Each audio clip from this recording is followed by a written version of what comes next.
Hi and welcome back. It's time for another story. Alyssa, what have you got for us? The Very Noisy Night. Thank you. The Very Noisy Night by Diana Hendry.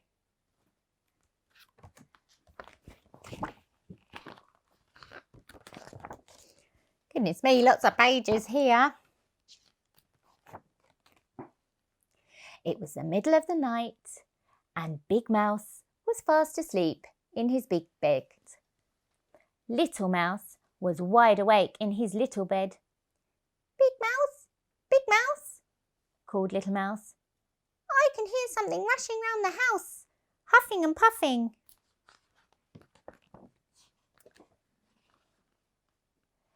Big Mouse opened one eye and one ear. It's only the wind, he said. Can I come into your bed? Asked Little Mouse. No, said Big Mouse. There isn't room. And he turned over and went back to sleep.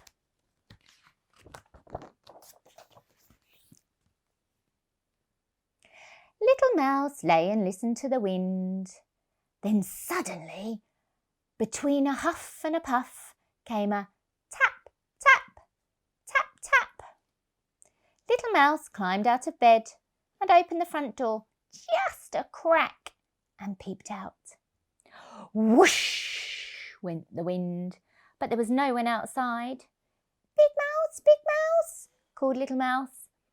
I can hear someone tapping. Perhaps there's a burglar on the roof.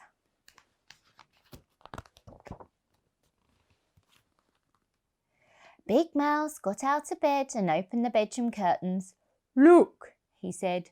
It's only a branch tapping on the window. Go back to sleep. Can I come into your bed? Asked Little Mouse. No, said Big Mouse. You wriggle.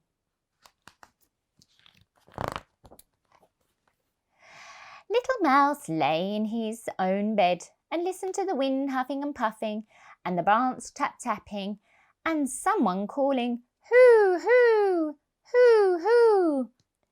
Little Mouse climbed out of bed again. This time he looked under it. Then he looked in the wardrobe.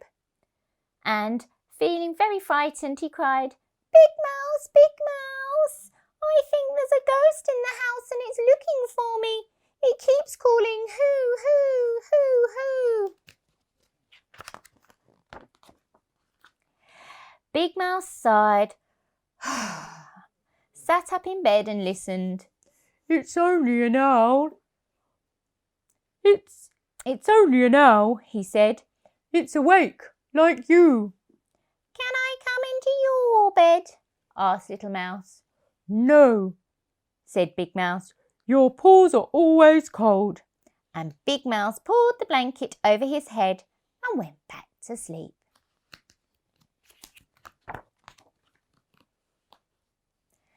Little Mouse got back into his own bed and he lay and listened to the wind huffing and puffing, the branch tap-tapping and the owl hooting. But shh! What was that? Big Mouse, he called. I think it's raining inside. And Little Mouse jumped out of bed and fetched his umbrella.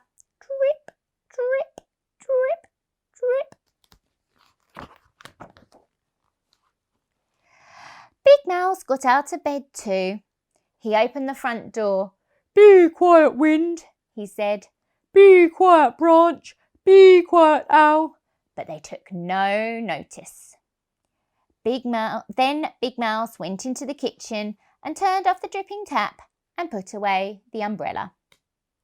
Can I come into your bed? Asked Little Mouse. No, you're nice and snug in your own bed, said Big Mouse, taking him back to the bedroom. Little Mouse lay and listened to the wind huffing and puffing and the branch tap-tapping and the owl hooting.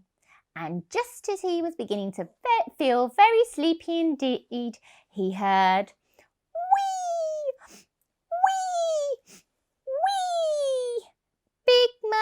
Big he called. "You're snoring." Wearily, Big Mouse got up. He put his earmuffs on Little Mouse's ears. He put a paperclip on his own nose and he went back to bed. Little Mouse lay and listened to nothing. It was very, very quiet. He couldn't hear the wind huffing or puffing, or the branch tapping, or the owl hooting, or Big Mouse snoring. It was so quiet that Little Mouse felt he was all alone in the world. He took off the earmuffs. He got out of bed and pulled the paperclip off Big Mouse's nose.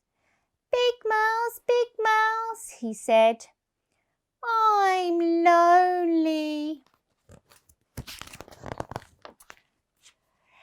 Big Mouse flung back his blanket.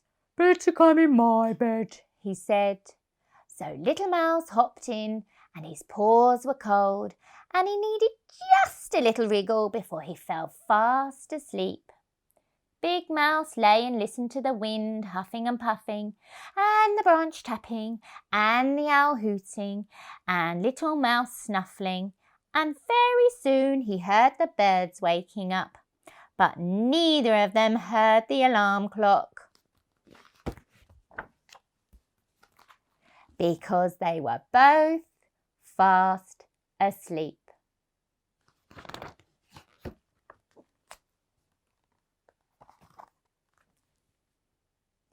And that was A Very Noisy Night by Hendry.